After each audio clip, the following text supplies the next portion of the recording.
Zdá se, že některá místa na světě jsou doslova magnetem pro UFO a mimozemské návštěvy.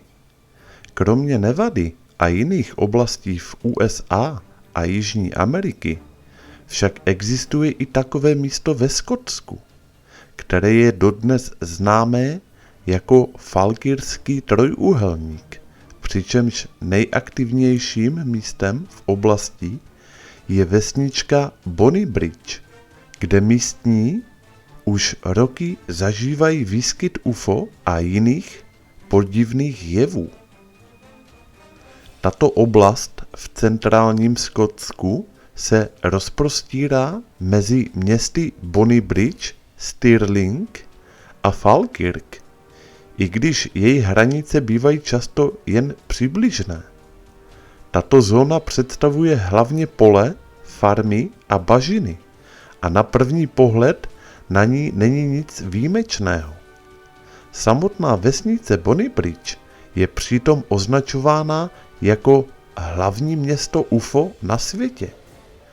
A není to prý jen tak, protože jen z vesnice a blízkého okolí pochází zhruba 300 hlášení, přičemž tam asi každý třetí obyvatel hlásil pozorování neobvyklých jevů na obloze.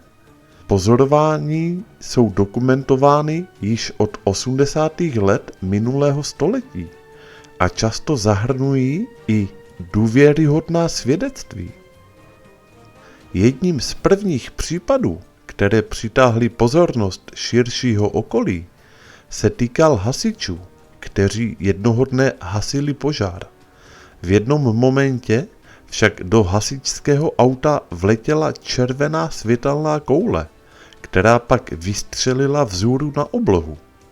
Za chvíli se nad blízkým jezerem Loch Elric snesla jiná koule, zářící silným jasem. Tyto jevy přitom vidělo mnoho svědků, kteří popsali přesně totéž.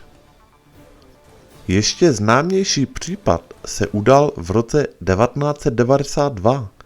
Podnikatel James Walker toho dne cestoval domů z práce po silnici mezi Falkirkem a Bonnybridge, když si na obloze všiml světla. Na chvíli tedy zastavil a pozoroval tento neobvyklý jev. Když však v cestě chtěl pokračovat, světla vytvořily tvar podobný hvězdě a snesly se níže nad cestu, přímo před udiveného Walkera. Ten znovu zastavil a nevěděl, co dělat. Za chvíli však světla prudce vzlétly na oblohu a zmizely, a to úplně potichu.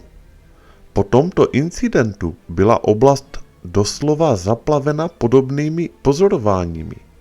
Lidé vídali UFO na cestách, mimo vesnice, na obloze a dokonce i přistávat na golfovém hřišti. Známým byl i případ rodiny Slogetovcových, která se v časných ranních hodinách vydala na procházku. Nad nedalekými bažinami však najednou spatřili kruh tvořený několika světly. Už to je znepokojilo, ale když chtěli z místa odejít, jedno modré světlo velikosti fotbalového míče jim zablokovalo cestu. Následně před nimi přistál stroj velký jako dům, na kterém se otevřely jakési posuvné dveře. Zevnitř se přitom ozýval rachot podobný vrčení. To už ale rodina vzala nohy na ramena. Když se po chvíli otočili, světla i stroj zmizely. Mezi lety 1992 a 1997 byly v oblasti zaznamenány stovky podobných hlášení a často je provázely i videa, fotografie svědků. Craig Malcolm z Bonnybridge údajně stihl vyhotovit kolem 18 hodin záznamů těchto jevů. Jistá paní Bonety zas natočila jakýsi černý trojúhelník, který letěl přes zahradu jejich sousedů. Intenzita jevu byla taková, že místní obecní rada zaslala na ministerstvo obrany dopisy s tím, aby byly tyto úkazy prošetřeny. Výsledky se však nedostavily. Dodnes sem míří hodně zvědavců a fanoušků fenoménu UFO. Expert na UFO Ron Halliday říká, že vyšetřování odhalilo, že většina pozorování, která lidé hlásí nad městem, byla chybná identifikace, způsobená letadly, satelity, meteorologickými balóny nebo planetami. Ale taky říká, že mnoho pozorování nelze vysvětlit. Ron také řekl, když dojde k pozorování, první věcí, kterou musíte udělat, je pokusit se eliminovat, co by mohlo být zřejmým důvodem, proč je na obloze světelný nebo záhadně tvarovaný objekt. Je všeobecně přijímáno, že pravděpodobně 85% pozorování není UFO. Ale i tak 15% pozorování UFO nejde vysvětlit. Je na jednotlivci, aby rozhodl, zda věří, že pevný předmět, který viděli vznášet se na obloze nad nimi, je ve skutečnosti vesmírná loď plující z neznámé planety. Vědci navrhli, že by potenciálně mohly existovat další dimenze, které existují vedle naší vlastní.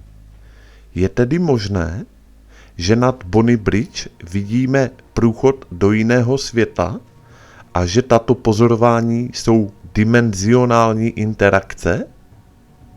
Nikdo neví, proč by Bonny Bridge s populací pouhých 6 000 obyvatel měl být nejpravděpodobnějším místem na Zemi, kde by došlo k blízkému setkání třetího druhu.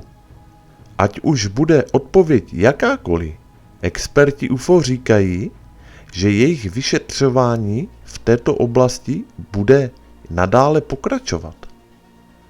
Tak, a toto je konec tohoto videa. Nezapomeňte se ke mně připojit na Facebooku. Komu se video líbilo, tak díky za like a u dalších videí naslyšenou.